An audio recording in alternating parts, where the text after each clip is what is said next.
أما بعد فأعوذ بالله من الشيطان الرجيم بسم الله الرحمن الرحيم من عمل صالحا من ذكر أو أنثى وهو مؤمن فلنحيينه حياة طيبة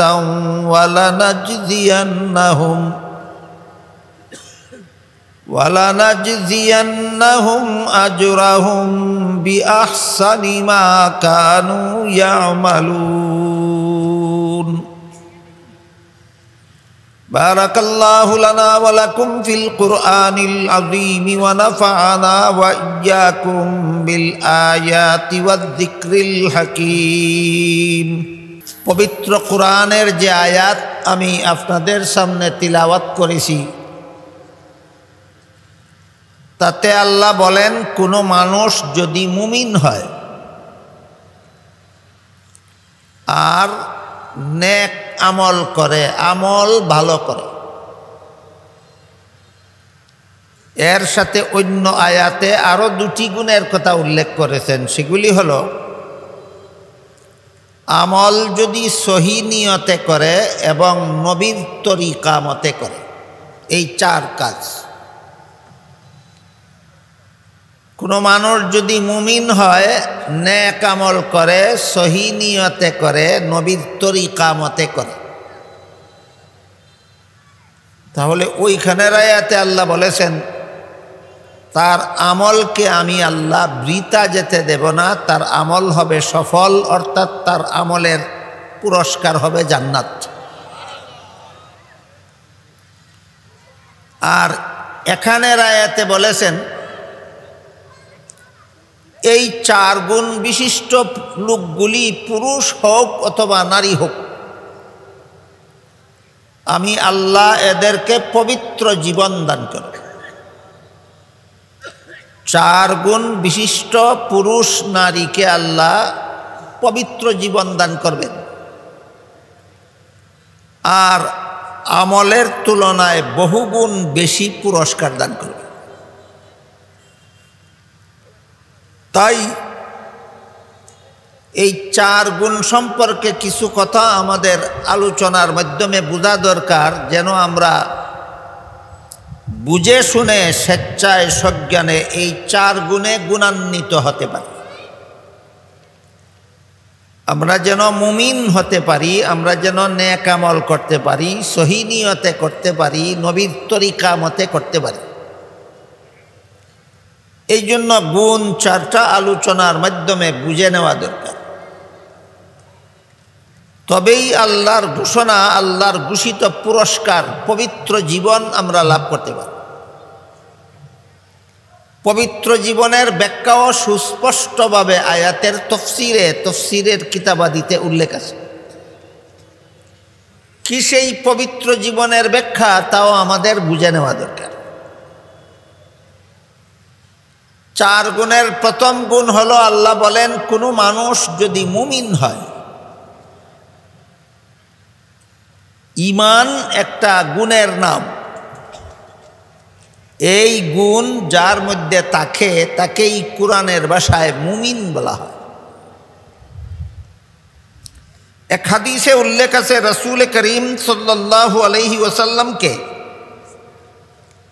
জিবরিল ফিরিস্তা জিজ্ঞাসা করেছিলেন, ঈমান কাকে বলে?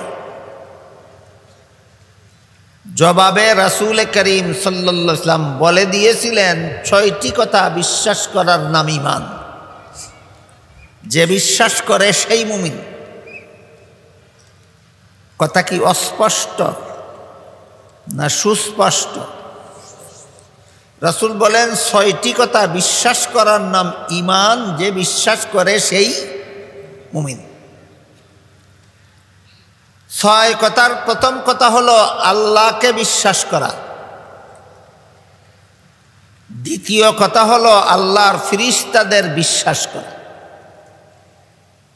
আল্লাহকে আমরা দেখি না, তবুও বিশ্বাস করি আল্লাহ আছেন। আল্লাহর ফিরিস্তা দেখি না, তবুও বিশ্বাস করি ফিরিস্তা আছেন। এখানে এসে নাস্তিকরা প্রশ্ন করে তাকে, অনদেখা জিনিস বিশ্বাস করার নাম তো অন্ধবিশ্বাস, তাহলে মুমিনের ঈমান কি অন্ধবিশ্বাসের নাম? প্রশ্নের সংক্ষিপ্ত জবাব হলো, নাস্তিক তো নিজের দেহে যে প্রাণ আছে সেটাও দেখে না। নাস্তিকদের দেহে প্রাণ আছে কিনা? সে তো তার দেহের প্রাণও দেখে না, বিশ্বাস করে কেন? তাহলে তো তুমি অন্ধবিশ্বাসী। এইগুলিকে অন্ধবিশ্বাস বলে না। চোখে না দেখা যে সমস্ত বিষয় সুস্পষ্টভাবে প্রমাণিত, এমন বিষয়ে বিশ্বাস করার নাম অন্ধবিশ্বাস নয়। আমার দেহের ভিতরে প্রাণ আছে, এটা পরিষ্কারভাবে প্রমাণিত, না দেখেও বিশ্বাস করি, অন্ধবিশ্বাস নয়। আল্লাহ আছেন, সুস্পষ্টভাবে প্রমাণিত, না দেখেই বিশ্বাস করি, এর নাম অন্ধবিশ্বাস নয়। আল্লাহর ফিরিস্তা আছেন, সুস্পষ্টভাবে প্রমাণিত, না দেখেই বিশ্বাস করি, এর নাম অন্ধবিশ্বাস নয়, এর নাম হলো বাস্তব বিশ্বাস। তো জিবরিলের প্রশ্নের জবাবে রসুল যে বলেছিলেন 6টি কথা বিশ্বাস করার নাম ঈমান, এর মধ্যে 1 নম্বর কথা হলো আল্লাহকে বিশ্বাস করা, দ্বিতীয় কথা হলো ফিরিস্তাদের বিশ্বাস করা, তৃতীয় কথা হলো আসমানি কিতাব বিশ্বাস করা। এই কথাটা একটু ব্যাখ্যা সাপেক্ষ। আল্লাহ বিশ্বাস, ফিরিস্তা বিশ্বাস আমরা মোটামুটি সর্বস্তরের মুসলমানে করি এবং বুঝি, কিন্তু আসমানি কিতাব বলতে কি বোঝায়, কিভাবে আসমানি কিতাব বিশ্বাস করতে হয়, এগুলি সব মুসলমানের জানা না থাকায় এখানে অনেকটা অস্পষ্টতা থাকে। এজন্য আমরা প্রথমেই বুঝে নিই, দুনিয়াবাসী মানুষের হেদায়েতের জন্য আল্লাহর পক্ষ থেকে যে সমস্ত মানুষ মনোনীত হয়ে প্রেরিত হন তাদেরকে নবী রাসূল বলা হয়। নবী রাসূলগণ জনগণের ভোটে নির্বাচিত হন না আল্লাহর মনোনীত? কোন কাজের জন্য আল্লাহর মনোনীত?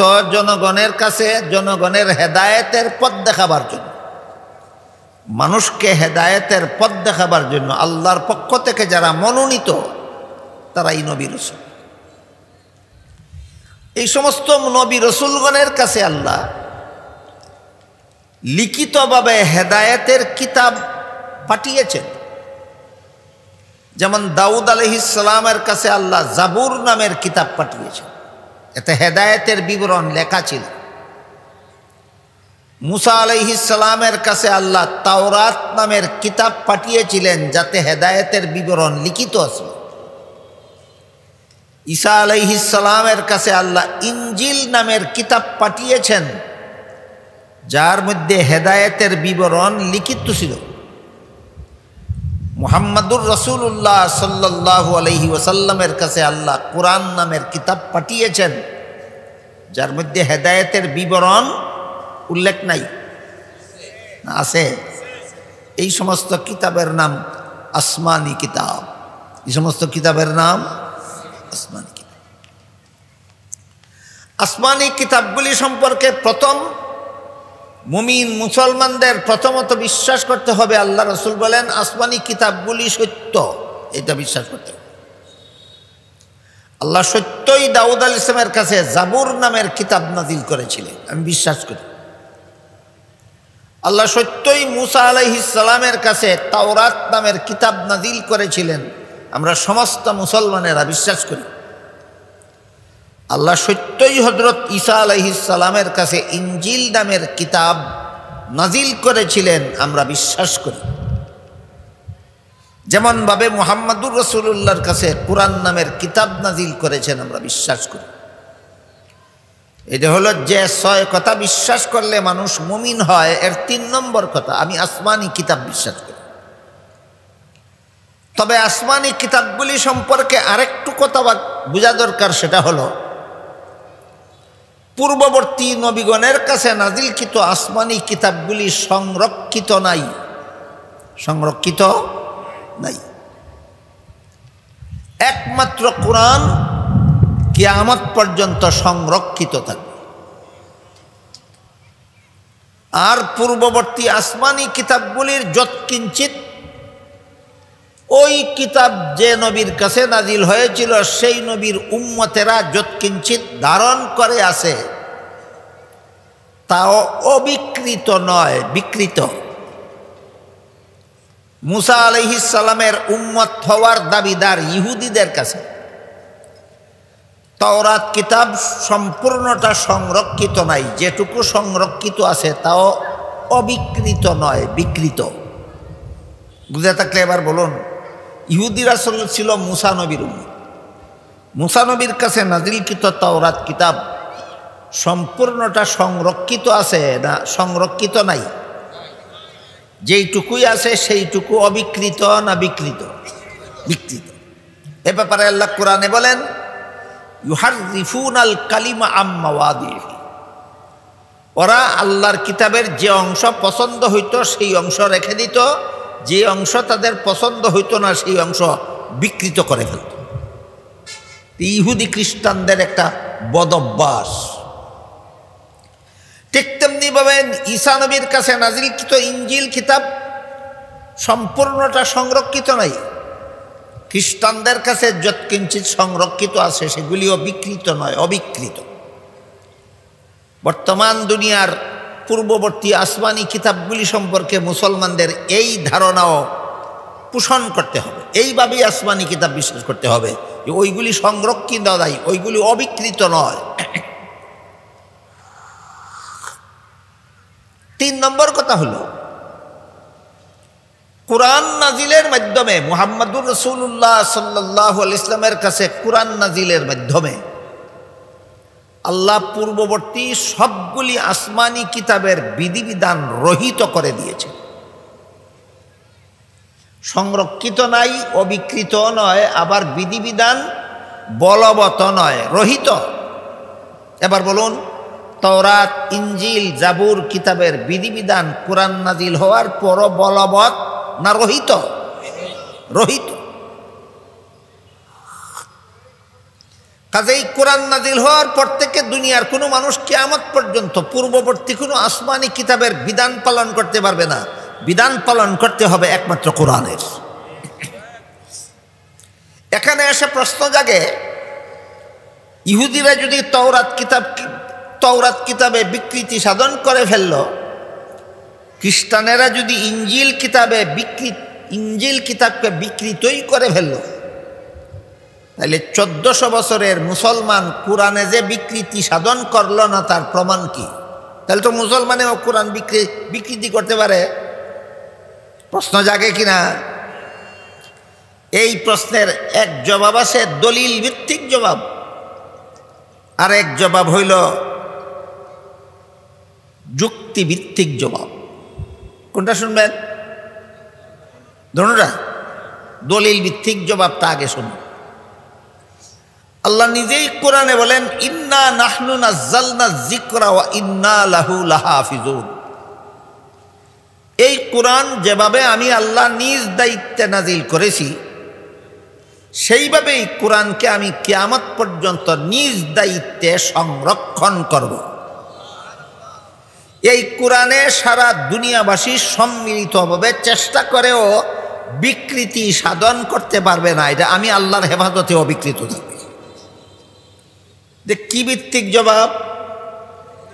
দলিল ভিত্তিক জবাব। আল্লাহ নিজেই বলেছেন এই কোরআনের হেফাজত আমি করব। কেউ চেষ্টা করেও বিকৃতি সাধন করতে পারবে। এবার শুনুন যুক্তিভিত্তিক জবাব।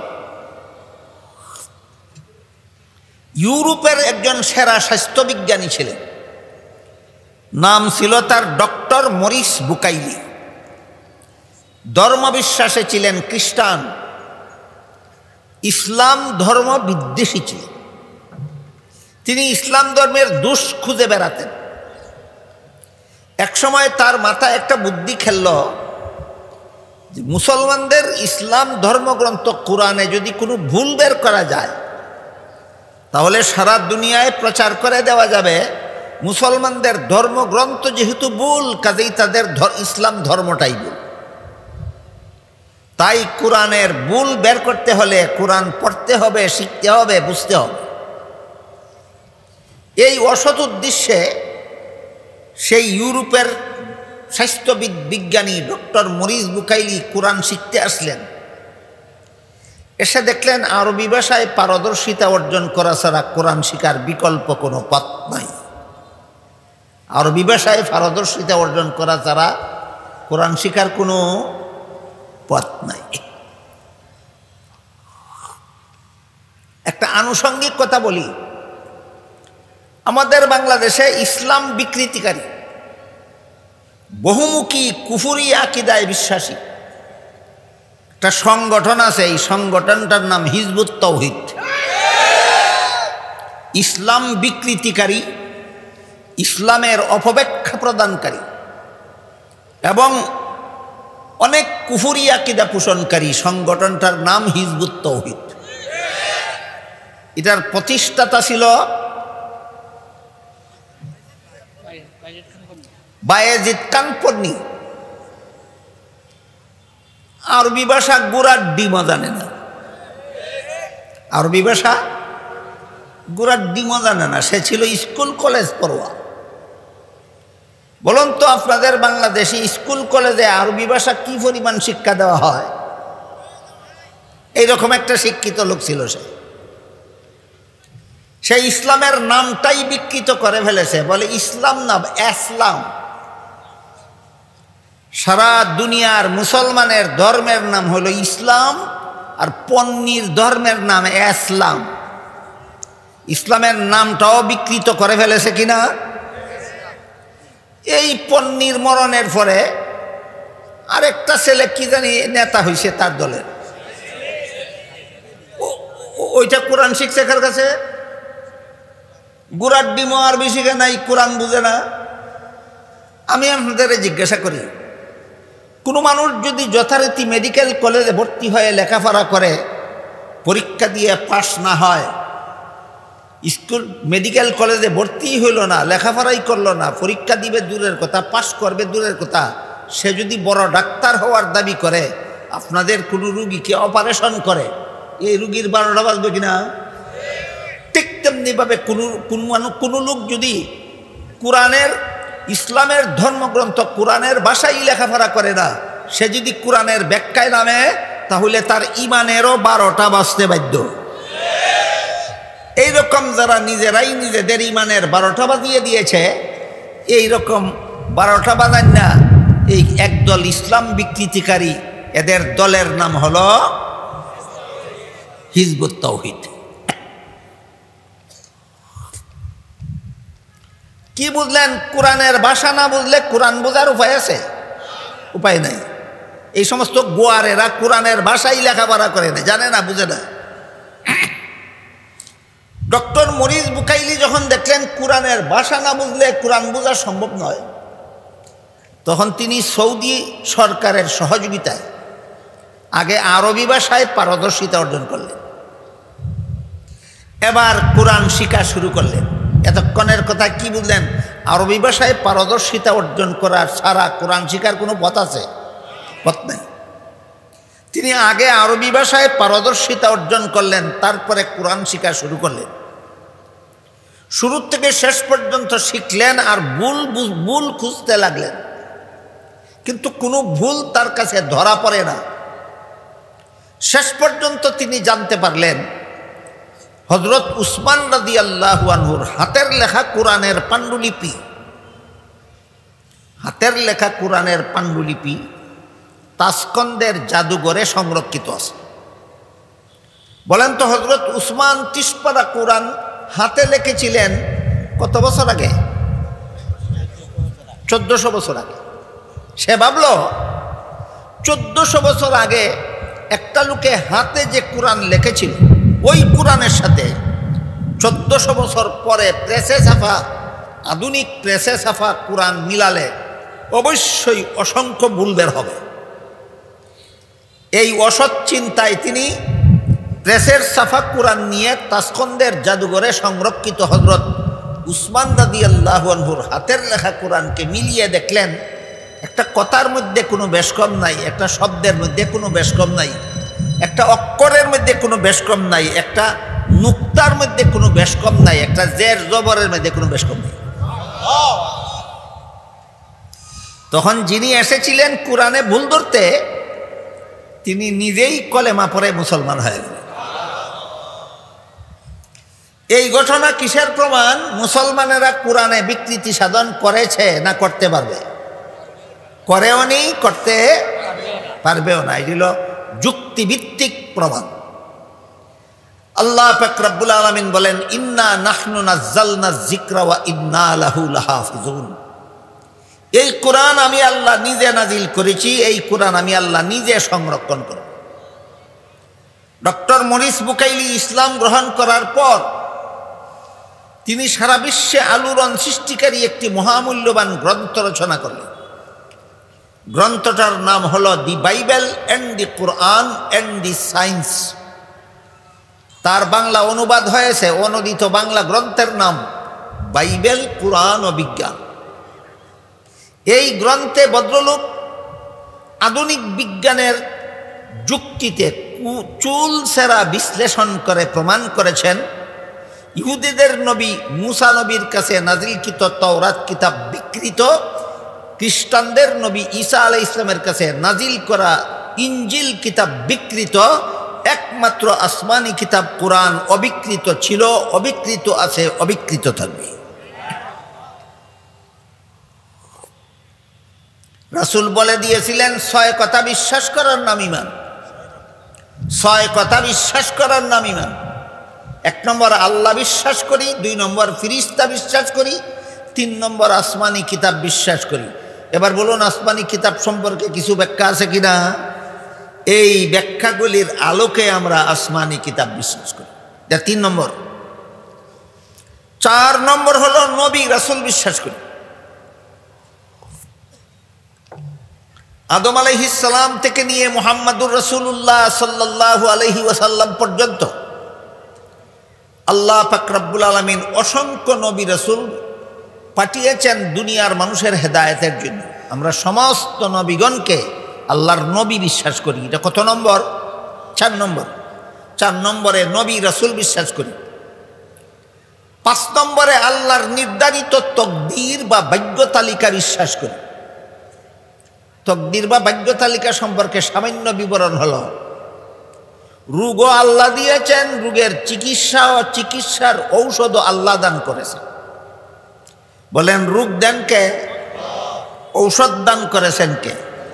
মানুষ গবেষণা করে কোন রোগের জন্য কোন ঔষধ কি পরিমাণ প্রয়োগ করতে হবে, কতবার, এটা গবেষণা করে মানুষ ধার্য করে। কিন্তু ঔষধের মূল ঔষধ আল্লাহর দেওয়া, রোগও আল্লাহর দেওয়া। কোন রোগী ডাক্তারের দেওয়া চিকিৎসা গ্রহণ করার পরে সুস্থ হয়, বেশিরভাগ রোগী সুস্থ হয়। কিন্তু জীবনের শেষ মুহূর্তে যে কোনো রোগী যে কোনো ডাক্তারের দ্বারা চিকিৎসা করালে পরে দেখা যায় শেষ চিকিৎসাটা দ্বারা আর সুস্থ হয় না, শেষ পর্যন্ত কোনো না কোনো রোগে আক্রান্ত অবস্থায় মারা যায়। কতদিন পর্যন্ত চিকিৎসার মাধ্যমে আল্লাহ আমাকে সুস্থ করবেন, কোন দিনের চিকিৎসায় আমি আর সুস্থ হব না, মরে যাব, সেটা আল্লাহর জানা আছে কিনা? আল্লাহর জানা কথাটা আল্লাহ লিপিবদ্ধ করে রেখেছেন। এরকম জগতের অগ্রিম যাবতীয় যা কিছু আল্লাহর জানা আছে আল্লাহ লেখে রেখেছেন। আল্লাহর সেই লেখাটার নামই তকদির। আল্লাহর সেই লেখাটার নামই তকদির। কৃষকেরা কৃষিকাজ করে, খেতে ফসল ফলায়, ফলবে কি না, ফলবে না, ফললে কি পরিমাণ ফলবে, কি পরিমাণ না, জানে কে? আল্লাহ আগেই লেখে রেখেছিলেন। ওইটার নাম ওইটার নাম ওই তকদির। কেউ মাছ শিকার করার জন্য মাছ শিকারের হাতিয়ার নিয়ে খালে বিলে নদী নালায় যায়। কে মাছ পাবে, কে পাবে না, যারা পাবে তারা কি পরিমাণ পাবে, কি পরিমাণ পাবে না, আল্লাহর আগের থেকে জানা ছিল কিনা? আল্লাহর জানাটা আল্লাহ লেখে রেখেছিলেন। আল্লাহর অগ্রিম জগতের অগ্রিম কোনো কিছু আল্লাহর জানা আল্লাহর জানা অবস্থাটা লেখে রেখেছেন, ওই লেখাটার নামই তকদির। এই আল্লাহর এই লেখাতে আমরা বিশ্বাসী, আল্লাহর তকদিরে আমরা বিশ্বাসী। এটা হলো 5 নম্বর। 6 নম্বর হলো পরকালের চিরস্থায়ী জীবনে আমরা বিশ্বাসী। সারা দুনিয়ার সমস্ত মানুষ এক সময় মরে যাবে, একটা মানুষও দুনিয়াতে থাকবে না। তারপর এক সময় আল্লাহ সমস্ত মানুষকে জীবিত করে হাসরের মাঠে দাঁড় করাবেন, জীবনের হিসাব নিকাশ হবে। পুণ্যবানরা জান্নাতে, পাপিষ্ঠরা জাহান্নামে যাবে, কিন্তু আর কোনোদিন মরণ হবে না। বলেন আখেরাতের জীবনটা ক্ষণস্থায়ী না চিরস্থায়ী? আখেরাতের চিরস্থায়ী জীবন বিশ্বাস করা হইল ইমানের 6 নম্বর কথা।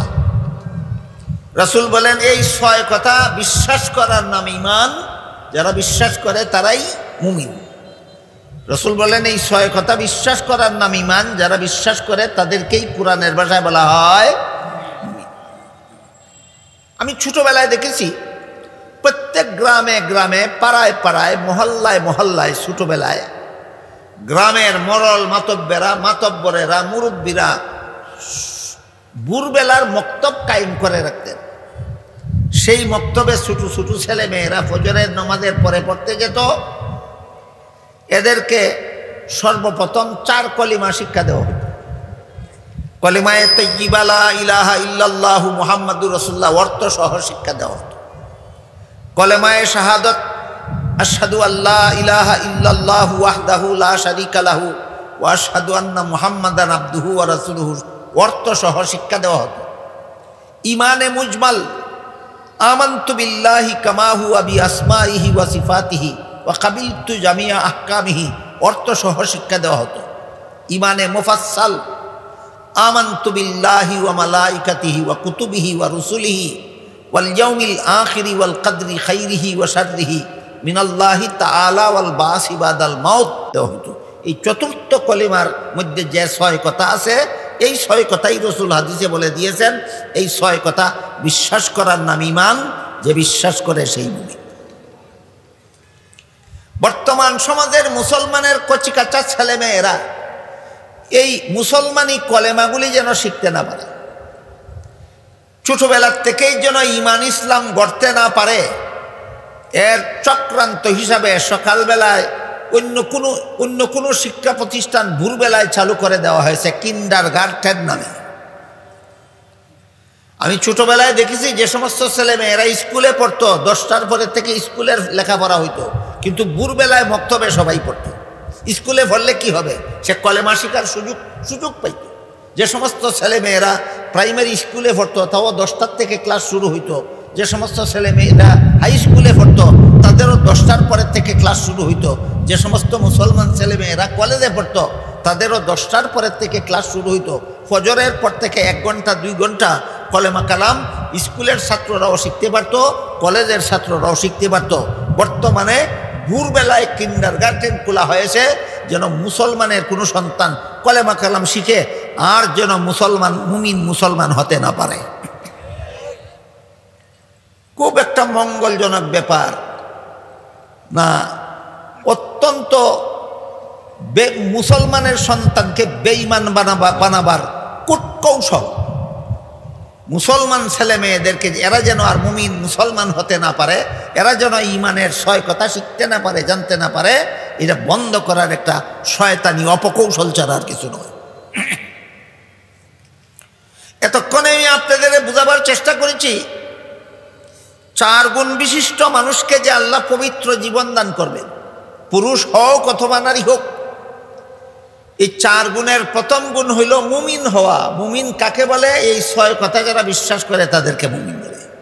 এবার বলুন, একজন মানুষ কত কথা বিশ্বাস করলে মুমিন হয়? 6 কথা বিশ্বাস করলে মুমিন।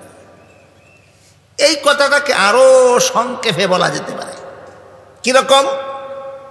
এই 6 কথার বিবরণ কোরআনে আছে, আর 6 কথার ভিতরে কোরআনের কথাও আছে। সুতরাং ঈমানের অতি সংক্ষিপ্ত পরিচয় হলো কোরআনের শুরু থেকে শেষ পর্যন্ত আল্লাহ যত কথা বলেছেন সঠিক বলেছেন বিশ্বাস করার নাম ঈমান। এটা হলো ইমানের খুব সংক্ষিপ্ত পরিচয়। কোরআনে 30 পারা কোরআনের ভিতরে আল্লাহ যত কথা বলেছেন সবগুলি সঠিক বলেছেন বলে বিশ্বাস করার নাম ইমান। এবার বলুন, কোরআনের ভিতরে লা ইলাহা ইল্লাল্লাহ আছে কিনা? বিশ্বাস করার নাম ইমান। কোরআনের ভিতরে মুহাম্মাদুর রাসূলুল্লাহ আছে কিনা? বিশ্বাস করার নাম ইমান। কোরআনের ভিতরে আখিরাতের কথা আছে কিনা? বিশ্বাস করার নাম ইমান। কোরআনের ভিতরে নামাজ ফরজ কথা আছে কিনা? বিশ্বাস করার নাম ইমান। কোরআনের ভিতরে রমজান মাসে রোজা রাখা ফরজ এই কথা আছে কিনা? বিশ্বাস করার নাম ইমান। তাহলে একটা একটা করে ইমানের সব কথা বলে সারা রাতেও শেষ করা যাবে না। 1 মিনিটে ইমানের সংক্ষিপ্ত পরিচয় হলো 30 পারা কোরআনে আল্লাহ যা কিছু বলেছেন সবগুলি সঠিক বলেছেন বলে বিশ্বাস করার নাম ইমান। যারা কোরআনকে সত্য বিশ্বাস করে তারাই মুমিন, যারা কোরআনকে সত্য বিশ্বাস করে তারাই মুমিন। যে ইমানের অতি সংক্ষিপ্ত পরিচয়, যারা কোরআনকে সত্য বলে বিশ্বাস করে তারাই মুমিন। আল্লাহ বলেন, কোনো মানুষ যদি মুমিন হয় আর আমল ভালো করে। এবার আমরা বোঝার চেষ্টা করব আমল ভালো বলতে কি বোঝায়। যে সমস্ত কাজ করার জন্য আল্লাহ এবং আল্লাহর রাসূল হয়তো আদেশ করেছেন আর না হয় উৎসাহ দিয়েছেন, হয়তো আদেশ করেছেন আর না হয় উৎসাহ দিয়েছেন, এই সমস্ত কাজের নাম নেক আমল, ভালো কাজ। যেমন কোরআনের এক আয়াতে আল্লাহ বলেন, ইন্নাস সালাতা কানাত আলাল মুমিনিনা কিতাবাম মাওকুতা, নির্ধারিত সময়ে নামাজ পড়া মুমিনদের জন্য ফরজ। আকিমুস সালাহ, নামাজ কায়েম করো, আল্লাহ আদেশ করেছেন। সুতরাং নামাজ কায়েম করা একটা নেক আমল। আল্লাহ এক আয়াতে বলেছেন, ফামান শাহিদা মিনকুমুশ শাহরা ফালইয়াসুমহু, রমজান মাস আসা মাত্রই রোজা রাখো। বলুন, আল্লাহ রোজা রাখার আদেশ করেছেন কিনা? আদেশ করেছেন, এটা একটা নেক আমল। যে কাজের আদেশ করেছেন আল্লাহ এবং তার রাসূল সেইটাও নেক আমল। আর যে কাজের আদেশ করেননি কিন্তু উৎসাহ প্রদান করেছেন, প্রেরণা দিয়েছেন, আগ্রহ প্রদান করেছেন, ওই কাজের নামও নেক আমল। যেমন এক হাদিসে রাসূল করিম সাল্লাল্লাহু আলাইহি ওয়াসাল্লাম বলেন, ইন্নাল্লাহা ফারাদা সিয়ামা রমাদান আলাইকুম ওয়া সানানতু লাকুম কিয়ামাহু ফামান সামাহু ওয়া কামাহু ঈমানান ওয়া ইহতিসাবান খারাজা মিন যুনুবিহি কায়াউমিন ওয়ালাদাতহু উম্মুহু আও কামা ক্বালা আলাইহিস সালাতু ওয়াস সালাম। রাসূল বলেন, রমজান মাসের দিনের বেলায় আল্লাহ রোজা রাখার জন্য তোমাদেরকে আদেশ করেছেন, এই জন্য রোজা রাখা তোমাদের জন্য ফরজ। কিন্তু রাতের বেলায় তারাবিহের নামাজ পড়তে আল্লাহ তোমাদেরকে আদেশ করেননি। তারাবিহের নামাজের আমল আমি করেছি, আমার অনুসরণে তোমরাও যদি তারাবিহের নামাজের আমলটা করো তাহলে এই রোজা এবং তারাবিহের নামাজের উসিলায় আল্লাহ তোমাদের জীবনের সব গুনাহ মাফ করে দিবেন। তাহলে তারাবির নামাজ পড়ার জন্য সরাসরি আল্লাহ এবং আল্লাহ রাসূল আদেশ করেছেন না উৎসাহ প্রদান করেছেন? এভাবে যত কাজের উৎসাহ প্রদান করেছেন আল্লাহ, যত কাজের উৎসাহ প্রদান করেছেন রাসূল, এই কাজগুলির নাম ওই নেক আমল। হয়তো আদেশ করেছেন আর না হয় উৎসাহ প্রদান করেছেন, এই রকম কাজের নাম নেক আমল। এই নেক আমলের পুরস্কার অনেক। কোরআনের এক আয়াতে আল্লাহ বলেছেন, যে সমস্ত মুমিন মুসলমানেরা আমল ভালো করবে, নেক আমল করবে, এদেরকে আমি আল্লাহ দুনিয়াতেই 3টি পুরস্কার দেব। বলেন আখিরাতে বলেছেন না দুনিয়াতে? ইমানদার নেক আমলওয়ালাদেরকে আমি আল্লাহ দুনিয়াতেই 3টি পুরস্কার দেব। এর বিবরণে আল্লাহ বলেন, ওয়াদাল্লাহুল্লাযীনা আমানু মিনকুম ওয়া আমিলুস সালিহাত লা ইস্তাখলিফান্নাহুম ফিল আরদি কামাস্তাখলাফাল্লাযীনা মিন ক্বাবলিহিম ওয়া লা ইউমাক্কিনান্না লাহুম দীনাহুমুল্লাযী ইরতাদা লাহুম ওয়া লা ইউবাদদিলান্নাহুম মিন বাদি খাউফিহিম আমনা। এর অর্থ হলো, আল্লাহ বলেন, হে মুমিন মুসলমানেরা, তোমাদের মধ্যে যারা নেক আমল করবে, মুমিন মুসলমানদের মধ্যে যারা নেক আমল করবে, আমি আল্লাহ পাক রব্বুল আলামিন সারা বিশ্বের শাসন ক্ষমতা তাদের হাতে দেব। বিশ্বের শাসন ক্ষমতা আল্লাহ মুমিন মুসলমানদের হাতে দিবেন। আখিরাতে না দুনিয়াতে? দুনিয়াতে। ইসলাম ধর্মকে আমি আল্লাহ সারা বিশ্বে প্রতিষ্ঠা করে দেব। ইসলাম ধর্মকে আল্লাহ সারা বিশ্বে প্রতিষ্ঠা করে দেবেন, আখেরাতে না দুনিয়াতে। সন্ত্রাসীদের হামলার থেকে আমি আল্লাহ তোমাদেরকে নিরাপদ করে দেব। সন্ত্রাসীদের হামলার থেকে আল্লাহ মুসলমানদেরকে নিরাপদ করে দেবেন, আখেরাতে না দুনিয়াতে। এই তিনটি পুরস্কার আমি আল্লাহ দুনিয়াতেই তোমাদের দেব, যদি তোমরা ঈমান আনার পরে আমলটা ভালো করো, আমল নেক আমল যদি করো। আয়াতের মর্ম বুঝে থাকলে এবার বলুন, বর্তমান দুনিয়ার আঙ্গুলে গোনার মতো কিছু মুমিন মুসলমান ছাড়া বাকি সমস্ত মুমিন মুসলমানের আমল ভালো না খারাপ? এই খারাপ আমলের ফসল বিশ্বের শাসন ক্ষমতার থেকে তোমরা বঞ্চিত। তোমাদের খারাপ আমলের ফসল ইসলাম ধর্ম সারা দুনিয়ায় প্রতিষ্ঠিত হওয়ার থেকে তোমরা বঞ্চিত।